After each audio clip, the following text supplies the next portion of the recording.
Jesus, knowing that he had come from God and knowing that he was going back to God,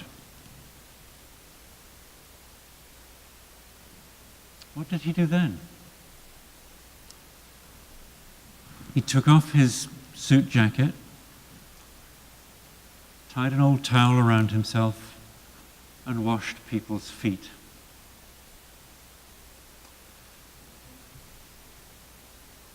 Messiahs don't wash people's feet. Leaders don't wash people's feet. Servants wash people's feet. We are in the middle of Jesus doing this thing that he does again and again in his teaching. When he's got something really important to do, he does show and tell. He gets on a donkey. It's show and tell. This is the kind of leader I am. Not a war horse, but a donkey. Not elevated, but lowly. Not mighty, but humble. He washes feet. This is set in the middle of a Seder supper, a Passover supper. This is the thing that is full of stories of the liberation of the Jewish people from terrible slavery. Slavery in Egypt, a slavery they could never overcome. A slavery in which their male children were being executed. A slavery of great oppression. And into that reality came this narrative that God had seen their suffering and God was going to bring them out. And that night that they were to come out, they were to slaughter a lamb and eat it, all of it, and eat it in haste with their walking shoes on and their staffs ready to go, ready to go. And they were to walk out towards a sea that they could not possibly cross, to a promised land that they knew nothing about, that was far away. And there they would find freedom. This totally implausible story was remembered year after year. It's still remembered year after year. And they are told as an ordinance forever to remember the deliverance of God from slavery to freedom. This is the meal that Jesus is at as they're getting ready to go. And in this meal, 4 or 5 times, there's a ritual washing of hands. And a bowl of water is passed around, and each person washes each other's hands as they go. Jesus, leaving the hand washing, which is so ritualized and so commonplace that people think nothing of it, he takes off his clothes, gets a bowl of water, and washes people's feet, which is outlandish, it's outrageous, and it's so much more demeaning than washing fingers, which is really quite nice, a little jug of water. It's what we do at the altar here so often when at the beginning of the priest gets his fingers washed to make sure they're not mucky on the bread. That's an echo of it. But this is outlandish. And it's Jesus saying, on this last night of my life, you don't all know it's my last night, but I know. And I know that I've come from God, and I know that I'm going back from God. And on this last night of my life, I need to tell you the most important thing that I have to say to you. It's not a great piece of theology. It's not the route to some other promised land. It's not a salvation story. The most important thing that he can think of, that he needs to say to his disciples so that they can be faithful to him, is to wash their feet.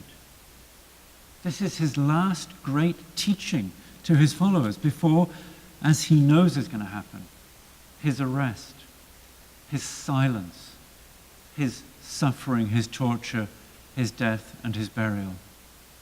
This is the moment when the thing he has to say, most pressingly, he says by washing their feet.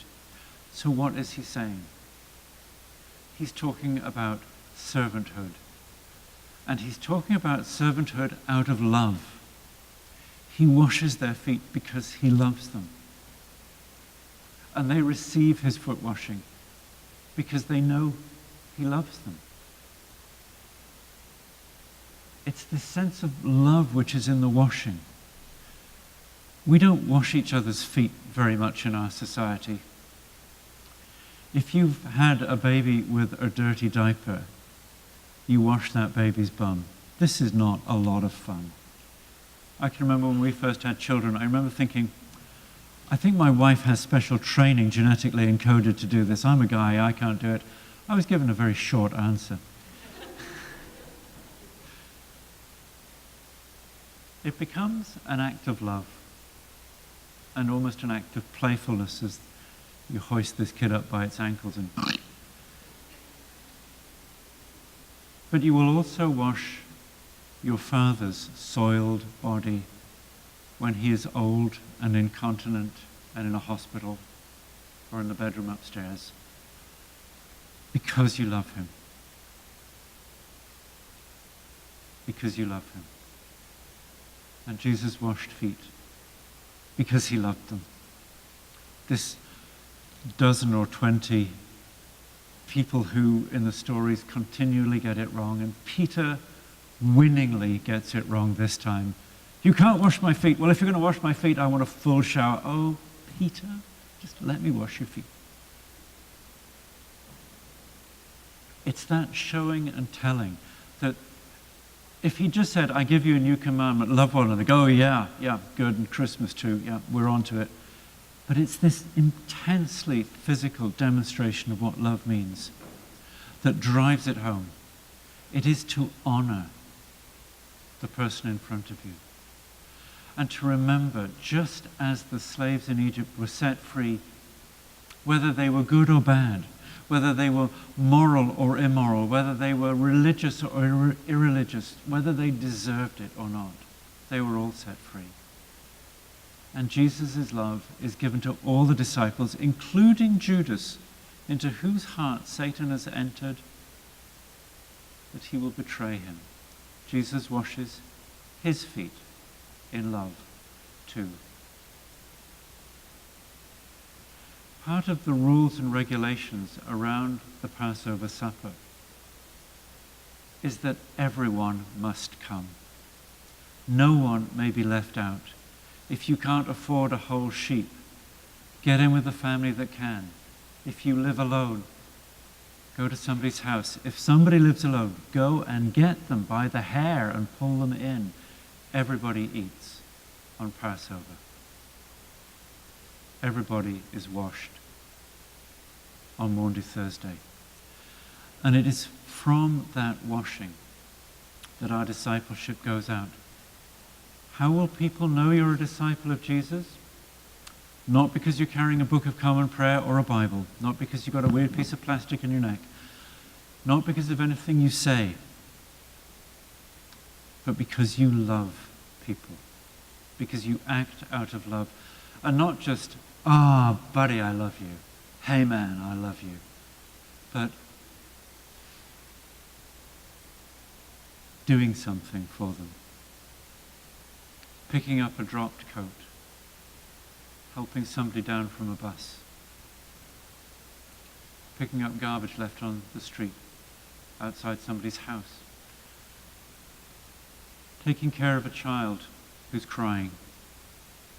Sitting next to somebody who seems lonely or sad. It is being present to real people right in front of you. Acting in love. Acting in love. By your love, people will know that you are my disciples. This is the acid test that Jesus leaves us in this last meal. And then he breaks bread and pours wine and gives people the bread and says, this is not just the bread of the Passover. This is not just the bread of deliverance. This is me. I give you me. I give you me in bread. I give you me in wine. Eat, drink, consume me. As this bread and wine goes into your mouth and into your stomach and into your digestive system, it becomes cells of your body, pieces of your hair, enamel on your teeth, moisture in your eyes. It's Jesus' show and tell again. Just as that bread and wine goes into you, and he says, do this in remembrance of me, in the same way that Moses taught, do this Passover in remembrance of your deliverance. Do this in remembrance of me, Jesus says. To remember me, to give me members, to give me arms and legs and hands and eyes and tongue to speak. Make me real in you. So my Spirit comes into you in bread and wine and infuses through your heart and your mind and your soul and your spirit in the same way as those particles of nutrition find their way to every corner of your body. That is what we do every Eucharist, when we are commanded to come together, to love one another, and to let Jesus soak into us. Paul says, when we do this, we celebrate his death till he comes.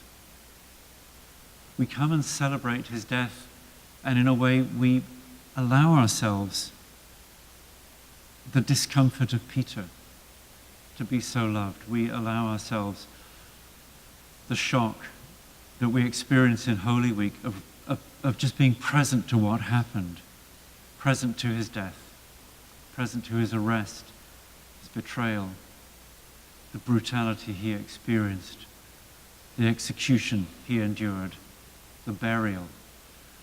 And part of us dies with him. And those parts of us that we would be glad to have die, we invite to die with him. The parts of us that we know are less Christ-like than they could be, so that we may live in his resurrection.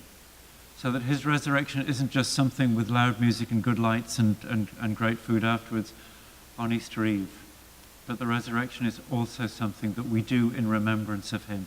That again and again we rise again, we're called into new life.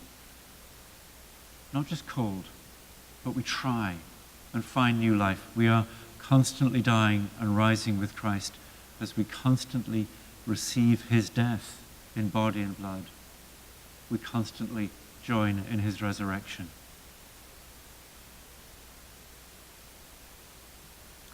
Wash each other's feet. Do this in remembrance of me. By this, people will know that you are my disciples, that you love one another, and they see it. Amen.